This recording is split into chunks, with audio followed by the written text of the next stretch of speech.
The Oregon sun felt like an omen, painting the Pacific in abnormal shades of lead and gray. Melissa, 21, with inquisitive eyes and brown hair always pulled back in a bun, dipped her hand into the curiously still water. An oceanography student from the University of Oregon on an exchange program in the picturesque coastal village of Seaside. She was used to the constant dance of the waves. But today, the quiet was unsettling. There was no familiar whisper of the breaking surf, just an oppressive silence that seemed to swallow all sound. A chilling shiver ran down her spine, a sharp premonition she couldn't ignore. Then, without warning, the vision hit her. A vivid and terrifying image formed in her mind. So real she could smell and taste the imminent catastrophe. Melissa squeezed her eyes shut, as if she could erase the image. But it persisted. A colossal wave, a monster of dark water, swallowing the picturesque village of Seaside, Oregon. Houses became broken toys. The historic bridge at the town's entrance collapsed into splinters, and people were swept away like dolls, their screams silenced by the liquid fury. The smell of salt and death pierced her nostrils. The sound of chaos was deafening, the roar of wood and metal tearing apart, echoing in her mind. Beside her, Ben, 22, athletic and practical, a field colleague with perpetually messy blonde hair and an easy smile, who viewed her with a mix of admiration and skepticism, noticed her pallor and the uncontrollable tremor in her hands. "Melissa, are you okay? You're white as a ghost. You look like you've seen a phantom." The third member of the group, Professor Walsh, 50, a woman with a serious demeanor and impeccable reputation, her glasses perched on the tip of her nose and an upright posture, watched them closely, sensing the abrupt shift in the atmosphere. Melissa opened her eyes, her heart pounding frantically against her ribs like a war drum. "We're not safe here," she gasped, her voice barely audible, almost a hoarse whisper. "We need to go to the lookout point. Now. There's no time." Ben exchanged a confused glance with the professor, a flicker of disbelief in his eyes. "Lookout point? What are you talking about, Melissa? The sea is like a swimming pool. No wind, no waves. It's perfect for collecting samples." "I saw it," Melissa insisted, her voice gaining strength, an urgent tone that cut through the air. "I saw a wave. A wall of dark, unforgiving water. It's going to destroy everything. The village, the people, I saw the screams. The buildings collapsing." The conviction in her voice was palpable. Her body trembled, not from cold, but from a deep, profound dread.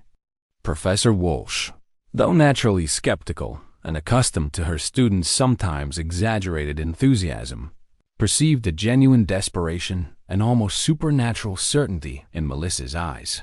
"Melissa, what exactly did you see? Describe it to me carefully," she asked, her voice calm but firm, trying to extract more details from the frightening premonition. "I saw a tsunami, Professor. Houses being swept away. People. The Tillamook Head lighthouse being swallowed like a toothpick." The image still burned in her mind, a horror film on repeat. "There's no time to explain. Just trust me. Every second counts." The air suddenly grew heavy, the smell of brine intensifying, almost suffocating, mixed with a strange metallic odor she couldn't identify. A cold, inexplicable breeze suddenly blew from the land, not the ocean, making Melissa's hair whip across her face. Ben seemed about to argue again, his brow furrowed in confusion and skepticism.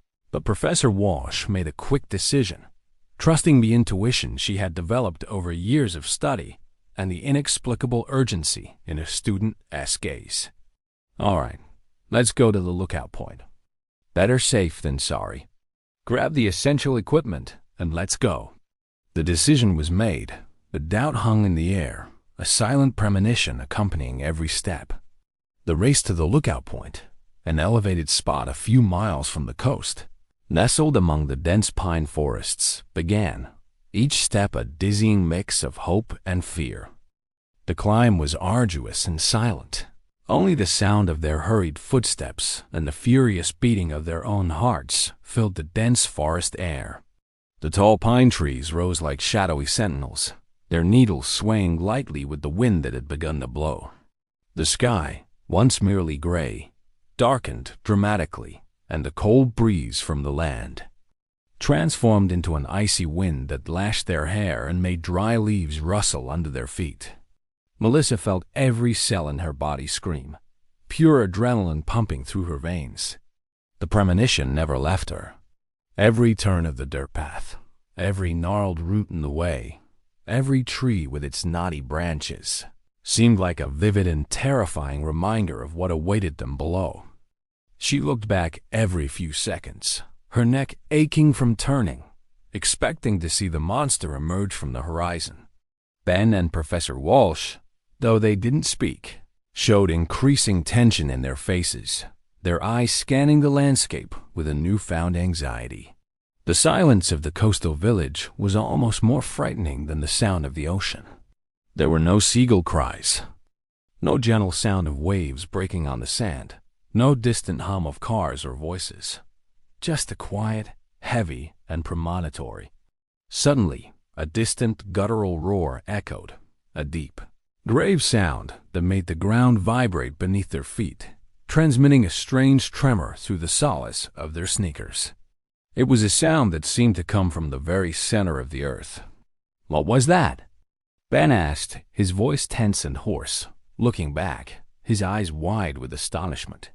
Melissa didn't need to answer. She knew.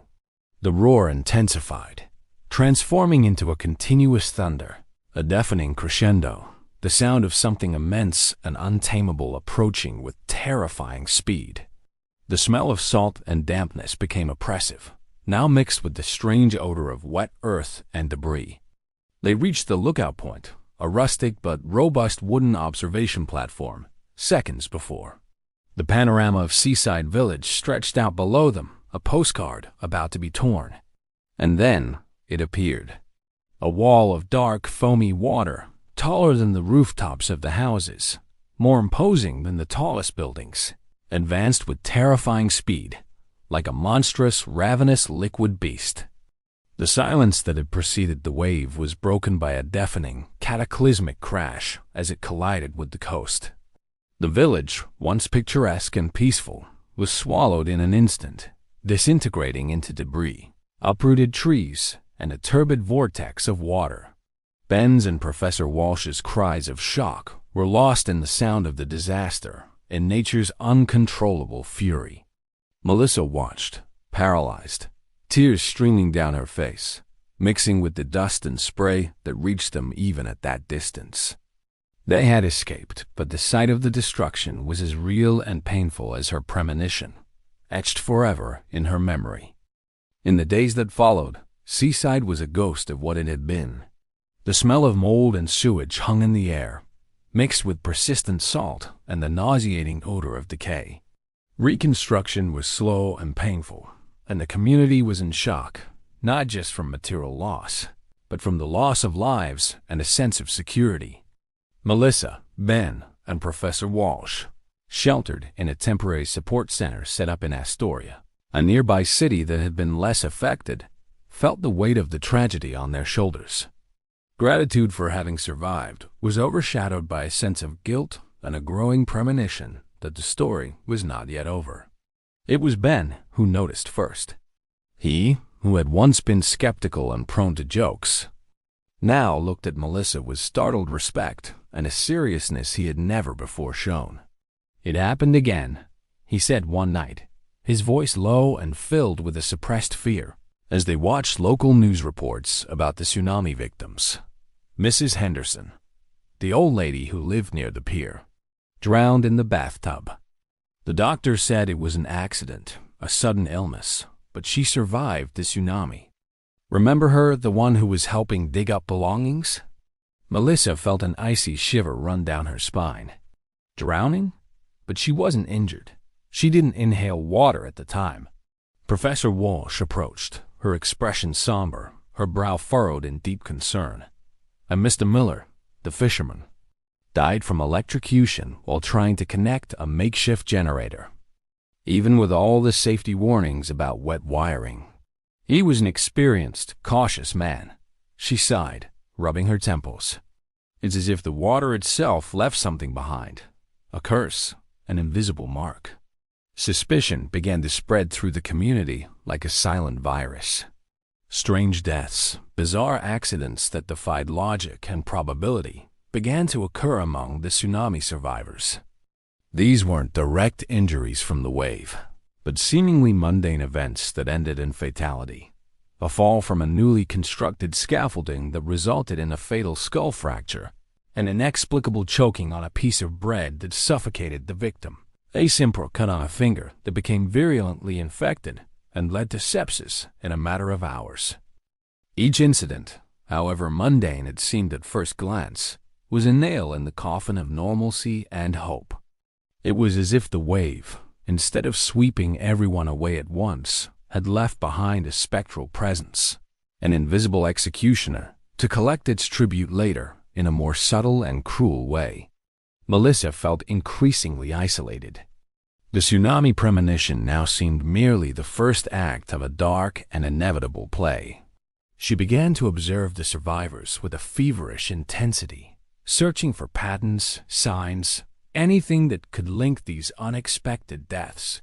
Her eyes lingered on the trembling hands of a woman who had nearly drowned, on the persistent cough of a man who had inhaled salt water, on wounds that were slow to heal. The feeling that destiny was merely postponed, not avoided, hung over all of them like a shroud of fear. The silent question, echoing in the corridors of the support center, was, who would be next, and how would the silent tide reach them? What else had the water left behind, besides visible destruction? The tension in the small community of survivors was palpable, almost suffocating. Every cough, every stumble, every headache was viewed with a newfound dread, as if life itself were now under a deadly scrutiny. Melissa couldn't sleep. Her incessant mind searched for logic, a pattern, anything that could explain the silent deaths. She began to record the incidents in a small, hardcover notebook, meticulously mapping locations, times, and apparent causes, seeking invisible connections. Ben, though frightened, helped her where he could, providing information he overheard in the anxious whispers and comments at the support center. Professor Walsh, in turn, tried to maintain calm and order. But the fine line of worry on her forehead and the vacant look in her eyes did not go unnoticed. "It's like the water marked us," Ben whispered to Melissa one afternoon as they watched the sea, now calm and deceptively peaceful, a blue mirror hiding dark secrets.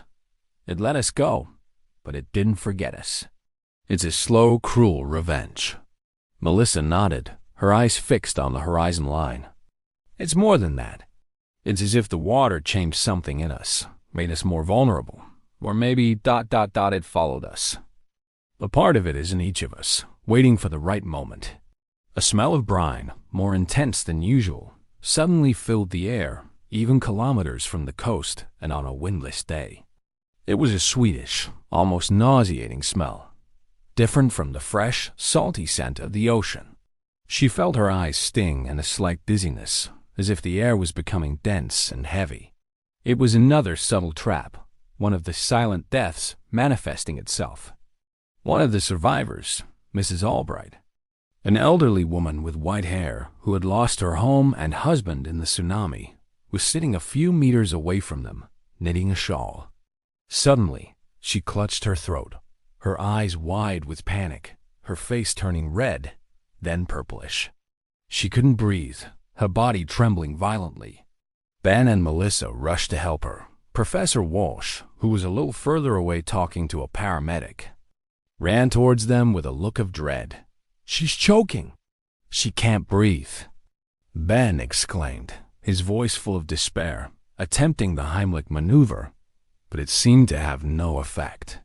Melissa felt the same dizziness, the same stinging in her eyes, and the sweet, heavy smell. She realized it wasn't just brine, it was something more insidious, almost chemical. The air was strangely heavy, dense. "It's the air," she managed to mumble, her voice weak, barely audible, as she tried to help Ben. "The air is different. It's suffocating us." Panic set in among the small group.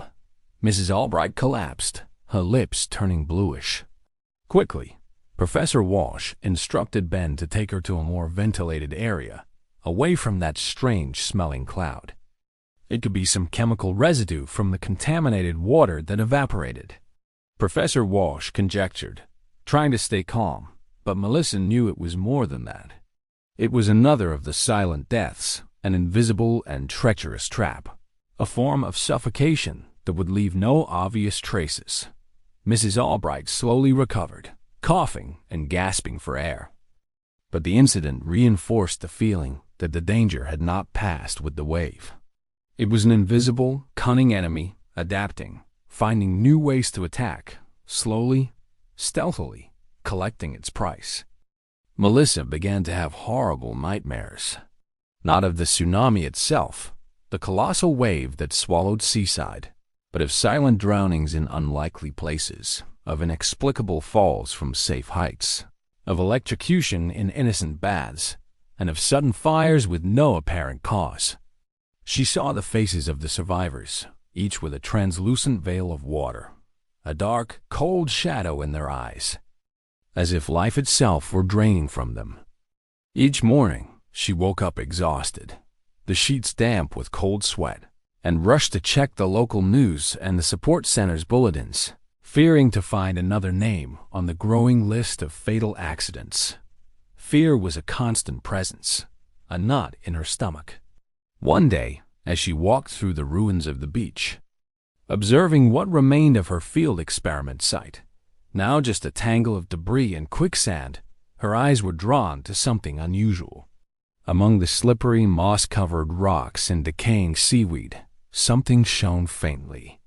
It was a glass bottle with an old and peculiar design, caught between two sharp rocks, almost swallowed by the sand and debris the tide had left behind. The glass was covered in green slime and small crustaceans, but the shimmer persisted, a mysterious point of light in the desolation. She approached, curiosity mixed with an inexplicable fear, a premonition that warned her of what she might find. The bottle was firmly stuck, and Melissa had to struggle to dislodge it, her hands slipping on the damp, cold surface. When she finally succeeded, the contents revealed a rolled-up note, wet and stained, but still legible despite the salt water. She unrolled it with trembling fingers, her heart pounding in her chest, the sound echoing in her ears. The smell of salt and dampness was strong, and the paper, though sturdy and of good quality, was softened by the water, almost disintegrating in her hands. The words, written in a strange, flowing script, as if drawn by the water itself, were blurred in some parts, but the final phrase stood out, clear and sinister black ink subtly bleeding. "You only postponed the drowning." An icy shiver ran down Melissa's spine, a cold that came from within, not from without. The note was a confirmation of her worst fears, a direct message. A warning from destiny itself, or from something much older and more malevolent. It wasn't random flotsam from the sea. It was personal, directed at her. She had tried to cheat fate, to climb to the lookout, but the tide, or whatever was controlling it, had a long memory and infinite patience. The suspense that had accompanied her since the premonition now transformed into a cold, calculated terror, a fear that paralyzed her muscles. The water had left something behind, something that sought completeness, and she, Melissa, was the final piece of this macabre game. Destiny, relentless, was coming to claim her.